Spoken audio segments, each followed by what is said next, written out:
Nation. We are not live because it has been a complicated and busy day for us. I am in my office. I'm in front of a completely disassembled couch. I'm like completely driven into a very tight space. How are you, John Barchard?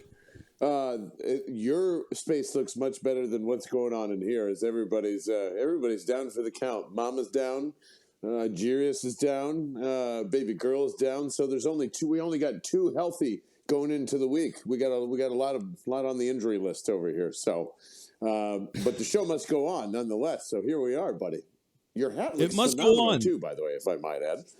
What looks phenomenal, by the way? I said your hat looks phenomenal, by the way, if I might add. Oh, it certainly does. And folks, they're finally online. I mean, we actually have these for sale now. You could go, which they were on sale at the tailgate. If you came down to the tailgate, you would have gotten a head start on that for the Pittsburgh game. But now Forbidden Canvas has put the hats online.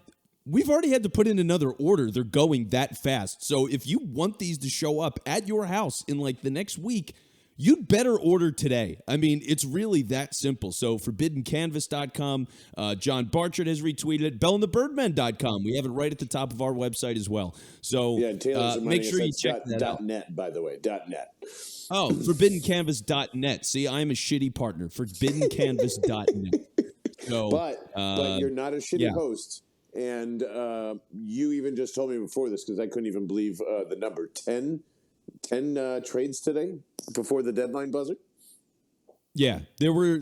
Adam Schefter put this out. There were 10 trades today, which he would know intimately well because he would have reported all of them. But it's probably 10 in their trades emails today, the night before. Yeah. Yeah, they definitely have the inside scoop. The biggest one, and we can talk about this naturally, but like Nyheim Hines goes to the Bills like right there at the buzzer. They had another junker move where they traded, I think it was for a safety for a 7th round pick. So they had a couple of different things going on. But out of all the moves, I mean, biggest things that stuck out to me, first off with the trade deadline, obviously the Eagles did not make a move. I think we are okay. They traded for somebody named Robert Quinn a couple of days ago. You might have heard about him. His name is Robert Quinn. He's really fucking good, and they're going to be just fine with him. So they already made the big deal, even though they didn't do it today. But some of the other stuff, just initial trade deadline reaction, John. Chase Claypool for a second? Does that make any sense to you whatsoever? I'm sorry for calling the Steelers and the ownership a bunch of bad names last week because like that's a hell of a move for them. The Bears continue to be dumb. And did like the Bears just go, look, we traded Roquan Smith for a second, so now we're going to use that on Chase Claypool? Like you're going, oh my God, you know. And we'll touch on that later. Trust me, because I'm really pissed. I'm so pissed that happened. You know what? Let's just do that, John. Are you sure? I would say my condolences, but you know what? I'm glad it didn't happen. God damn it! I'm glad it didn't happen. A second and a fifth. Our Baltimore Ravens go and make the move. The alternate universe continues. Like it's crazy. Yeah, why does this keep happening? Tyler Linderbaum's having one of the best rookie years of any like center ever created. Right, great. Kyle Hamilton. He's playing like 5 different spots, though. The guy's playing everywhere, so they put a lot on his plate. He sucks. Yeah. Anyway. You suck. Anyway. But like I said, clearly, Roquan's the guy. You need to go beat the Bills, beat the Chiefs. And here we are. You know, like they're still – I would have done that in a heartbeat. A 2 and a 5 is nothing for that guy. And everybody keeps chirping at my ass like, well, you got to pay him. And he's just a one-year rental right now. I'm going, what is Kaiser White and what is TJ Edwards? 1-year rentals? Yes, you still have to pay one of the 3 of those guys. And it's just that and Kobe Dean still. So that's all I'm saying. You missed a golden opportunity. And I get just like running backs, you know, Howie does not. It's not of an interest to him. If that was probably a 3rd and a 5, and now I think I know why he was crying because I think there was a chance that he would have been packaged up with the Bears, right? Does that make maybe some sense in that regard? Like, fuck, I wish I could have gone with him. Or is it literally, hey, because at first you said you thought he wasn't going to get it traded. But I think it was genuine how much of those Robert Quinn. 2, do you think there was a chance that he could come here in a package deal with Robert Quinn? And they've just argued over price? I don't think so. I mean, it's pretty much like Robert Quinn's the total opposite of the Roquan trade. You know what I mean? Like, you're giving up a mid-pick that nobody cares about. He had 2 years left on the deal and very affordable for what he is. And they brought him in. They were like, yeah, you could be a free agent after this. Like for Roquan, I think the idea is if you're going to make a move like that, and this is how the Bears charged it, it's like this guy's a franchise centerpiece for you. Like you're really going to invest in this position in a major way. And for the Eagles, it's just like your secondary's great. Who knows where all that money's going to go next year? But for now, your secondary's great. Your defensive line, you got major investments in that. Offensive line, you got to pay Jalen Hurts. A.J. Brown is getting a lot of money. He's actually not getting a lot of money, but he's getting money. That's what I'm saying. He's getting money. Yeah, I know. And again, this is all under market. It's all under market. Like everything that they have right now, that's why you invest now. You can do that stuff now. But, like your guys going to see. And just like we're all, and by the way, we laughed at the whole Christian McCaffrey thing. Like, what an overpay. His debut was kind of meh. Next game, well, shit. He kind of looks like he would look better in Midnight Green now, wouldn't he, Vince Quinn? No, it'd still be gross. It'd still be gross. I'm not doing it. So, he wouldn't look good in one of these hats. Although, never mind, he would look good in one of these hats. But anyway. When Roquan now has like an interception a game in the Ravens defense, because as we know, everything in Chicago looks 400 times worse than it actually is. So Justin Fields is actually probably an MVP candidate if he's playing in New York, but he's not. So he's stuck in Chicago. And it's just, this is typical. It's typical. And the Ravens scooped it up and they know it and they love linebackers. So like, I get it. I was physically ill when I saw that, just so you know. My emotions right now do not reflect how fucking bad I felt when everyone, and thank you for tagging me in it, everyone tagged me in like, oh my God, John, are you okay? And the answer is still fucking no, almost 24 hours later. So we won't go 12 rounds on this because I've been fucking like chirping for 3 months about it. But this is like, to me, missing out on A.J. Brown on the defense. And I know that sounds ridiculous, but you'll see. That's all. I'm tired of talking about it. Yeah, I'll see that contract, and then I'll go, this is why, once they pay him. So we'll yell about it then. But for now, like, looking at some of the other deals, I mean, I already mentioned Chase Claypool for a second, which is just patently ridiculous. It's a terrible deal. Calvin Ridley went for a crazy Calvin Ridley got traded on the suspension Finally list. made it. Like, that was crazy. So for that deal, it's a crazy thing with escalators. That was a pretty wild ride from Jacksonville, but I get it.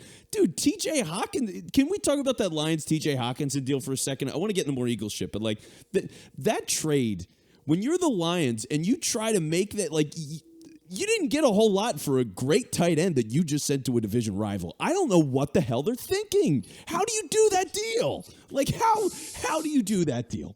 Well, for whatever reason, he's a weird fit in their offense, and that shouldn't happen. So, like, the Vikings got really a lot better because of that, and Iowa Bios fitting in there.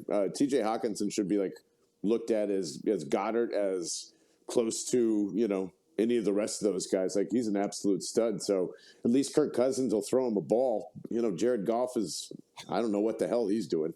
I don't know what the Detroit Lions are doing. Yeah, that was off-putting to me. And I thank God, like, they got the Vikings out of the way. Not that it really matters. The Vikings are still going to stink anyway. They just, I think for fantasy purposes, holy hell, that's very helpful for all of us. So yeah, but that was really weird.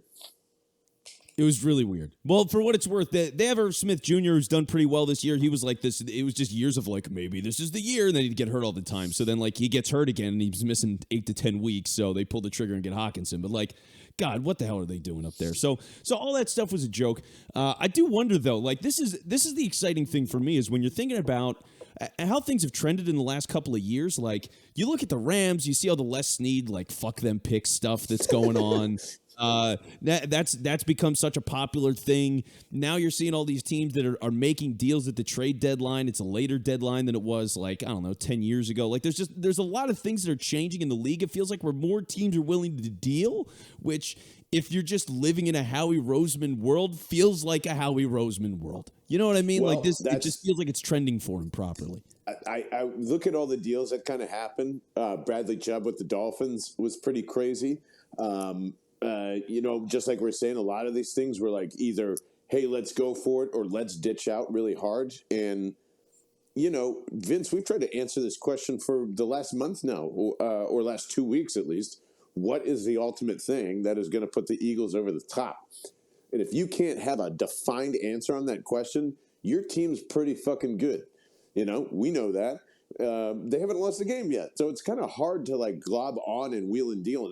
And while everybody's doing that, Howie Roseman's chilling and just adding on one piece. And I will say this too, getting back to the Nyheim Hines thing for a second.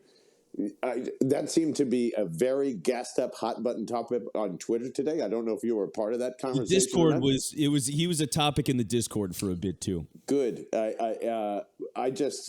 He suddenly, this always happens when the Eagles have a chance at any player. They are suddenly way better than like I don't think Nyheim Hines would have been a positive or a negative. He would have been a guy that the coach trusts, and everybody made these weird arguments about why. And even your boy Jeff McClain, who was like dead set on like this is going to happen. I think I saw Elliot Shore Parks like, "Hey guys, totally makes sense. They loved each other. I would overpay." Like, there's all these statements going on. And then he goes for a sixth and he swaps some fucking running backs with the Bills. Like, it's a nothing burger. I think, once again, the Eagles were used beautifully to get anything out of Nyheim Hines with the Colts, and they just kept using that because I don't know if I saw anything different. I apologize if there's some cooler reporter that we're all not paying attention to. There's no one cooler than Jeff McClain. How dare you? Okay. But every article that I saw that was linked with Nyheim Hines and the Eagles it was rumored that they were really interested in him from 2018 to this to that and the news. So it was just a lot of linking being done. It seemed like you had to get something from the Bills, and they probably wanted, Morris in return or whatever it was, and the Eagles were never part of the conversation. How the fuck does that help your team, honestly?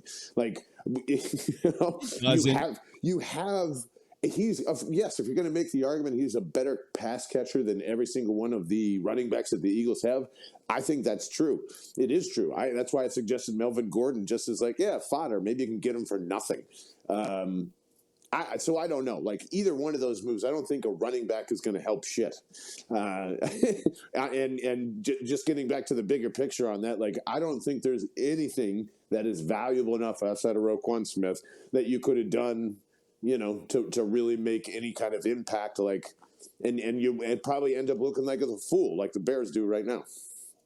Yeah, I mean, the only guy that's left, there were two guys I think that could have been significant upgrades. Well, there's really only one at the deadline, and that guy would have been Elijah Moore. Like, if Elijah Moore was here, fuck yeah, man.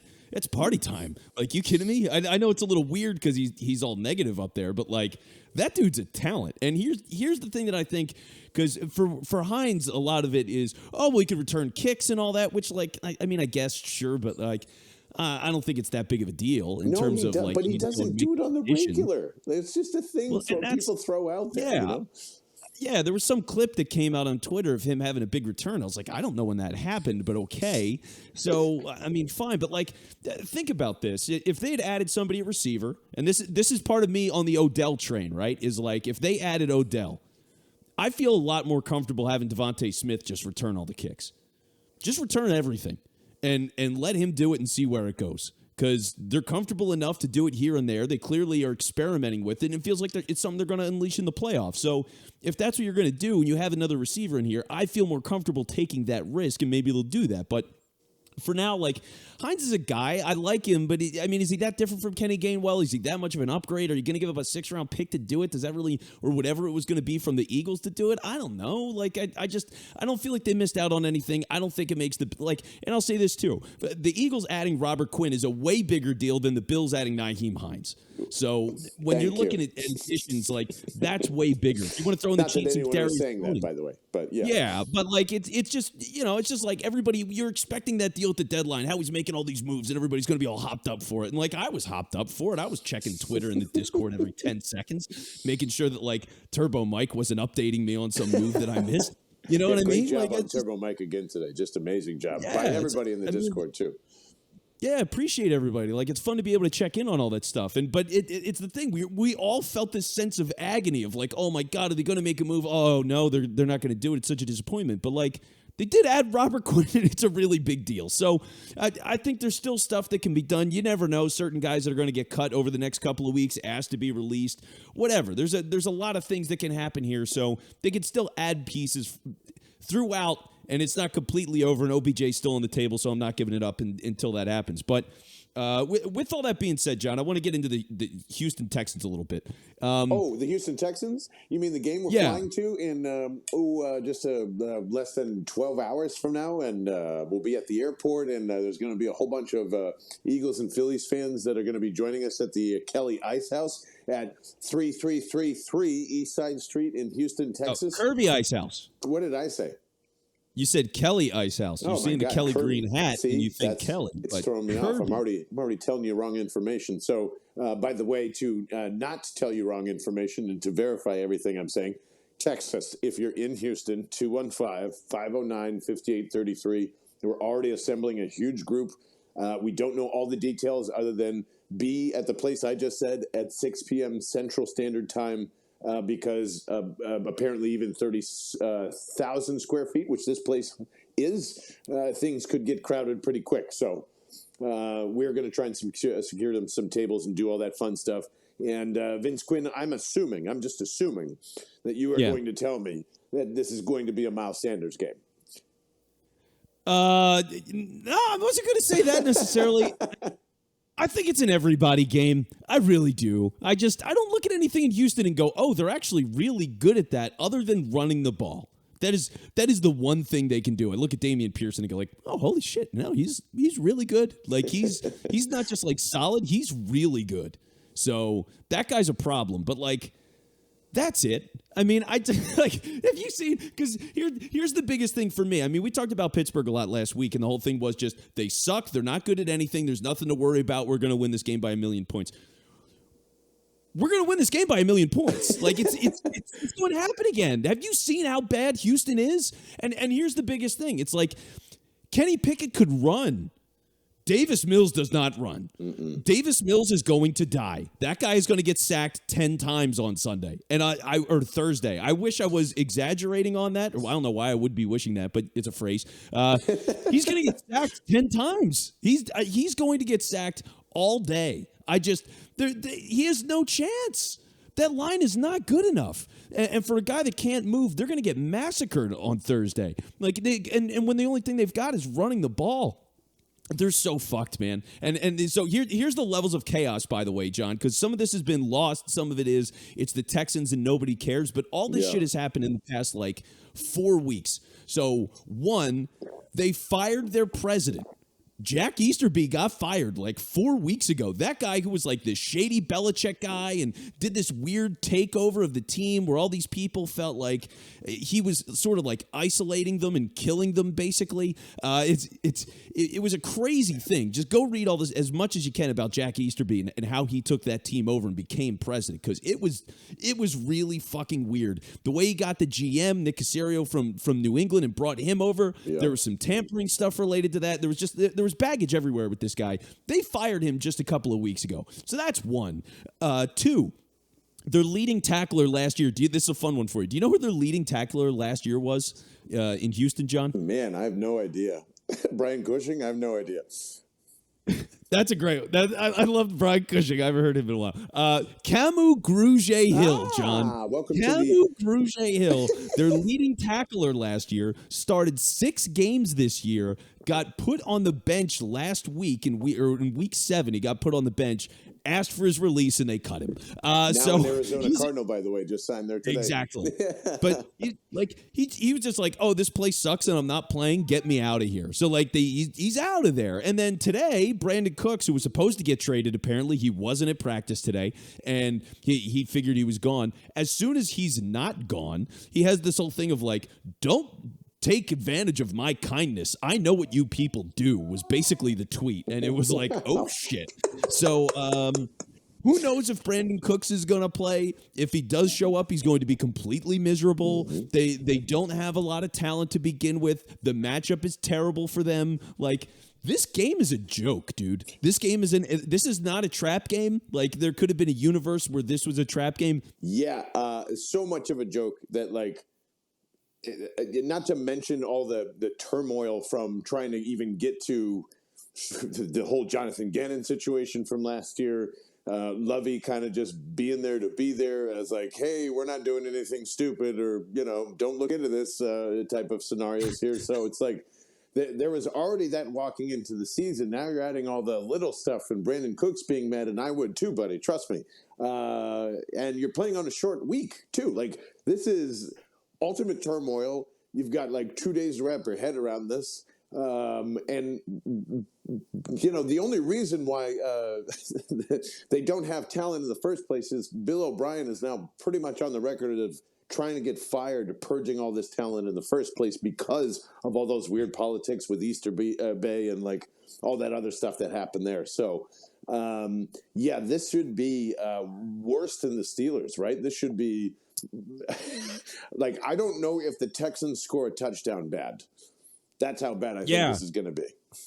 Yeah, like here's the only thing you can say for Houston's advantage and for something that makes this a game. It's not just that they're good at the run, but the Eagles are not so good at stopping the run at times. So like, okay, dynamic running attack, whatever, could that cause some problems? I mean, look, they could score a couple of points, but like if Houston was going to win this game, Dameon Pierce needs to run for like 250 yards and 4 touchdowns. It's the only way. I mean, really, they're one of the worst offenses you will see. They average 5 plays a drive. Okay, the 5. It's not good. It's not a good number. So when you're looking at this team, man, it's going to take a miracle. And I think too, this is going to be a home game for the Eagles. Like, there's not going to be Houston fans showing up to this game, especially not the World Series games at the same time. You think that Houston Texans fans are going to sit there while the Astros are in the World Series? You're out of your mind. But if I'm an Eagles fan and I live in Houston and I only get to see the team once every 8 years, then I'm probably going to the game. So something tells me that it's going to be a pretty loud Eagles crowd in this one too. Oh yeah. I believe we're just in a group of like 50 or 60 on a plane, and there's a ton of people from Arizona, California that are driving in, and obviously we're telling you about that because Wednesday beforehand, I know we're all going to go crazy for that as well. So like, think about this, dude. Like, you could be hearing EAGLES echo throughout NRG Stadium, right? And there is a possibility that at some point where the fourth quarter is ending, the World Series and the Phillies could be wrapping this shit up in their powder blues. It is a 20-minute drive to Minute Maid Stadium, and I highly suggest that is our Broad Street if that all happens at once. If everybody that is in NRG wants to get in an Uber the moment it happens, like the Eagles could be like, hey, we're 8-0 and the Phillies just won the World Series. So like, are you down with that? Let's just go celebrate at Minute Maid Park and dance on their ashes and just have a little fun. Like, what an incredible night that could become, Vince Quinn. Yeah, I would be down to go to NRG the Minute Maid. The other side for me would just be if we just get all of the Eagles crowd and find like the closest bar and we just rally everybody there. We just make the whole Eagles post-game crowd, like, we'll just take a place over. I'm down for that too. Wait a minute. We'll figure it out. Aren't they? Yeah. I mean, it is Houston. If they are getting their ass kicked, they're going to immediately like try and aren't they going to turn the game on the Jumbotron, or the sports bars in the stadium should have it rolling, right? Yeah, I would figure that they're going to have some sort of check-in on the big screen at the game. They have to. And if not, we're just going to do that anyway, and we'll just yell to people, hey, Phillies just scored one. So we'll do all of that. Like, it's going to be loud and rowdy in the stands from us. So we'll know what's going on one way or another. And that's going to be part of the fun of this. It's just like, because if you are an Eagles fan and a Phillies fan and tickets are on sale, I mean, look, it's going to be fun in there. Like, this is a rare kind of energy that you just don't get to see. So I'm just geeked out to see what the crowd experience is going to be in this one. Yeah. You know what I mean? Yeah. It's, man, a lot of high fives from Eagles players and the Eagles fans. So yeah, at the end, oh man, what is your embarrassing predictions? Like, I think it's nothing but, I think there might be like two pick sixes, something like that, crazy, or just an absurd amount of sacks, like you said. But just like here's my thing: Gardner Minshew starts with 14 minutes in the fourth quarter. That bad. I like that. I like that. I really can see that happening. Because for me, I think it's more. I think Davis Mills, for all the problems that he's got, I think he makes decent decisions. He's just not that good, you know. So for me, the biggest thing is he's going to be a little slow getting rid of the ball at times, and he's going to fumble a lot. I mean, I think you're looking at like, because I said 10, and I think it's going to be in that ballpark. If it's like 8 sacks, 2 or 3 fumbles, I mean, he's going to get devastated this week. They're just not ready for it. It's going to be that bad. And the Houston offensive line is just, wow. You know, some days it looks okay, and other days it looks like it is just getting ripped apart by, I don't know, butter through a knife, whatever the dumb football cliche is, that, Swiss cheese, all of it. It is, and even, you know, by the way, we didn't update on the postgame. Glad that it's only a high ankle sprain for Jordan Davis, but in one of those things where we're completely wrong about this, yes, that probably could change the dynamic of their run defense pretty well. So I'm slightly concerned about that. I just don't think there's enough juice because of all the shit you laid out there, Vince Quinn. Yeah, it's pretty crazy. Yep.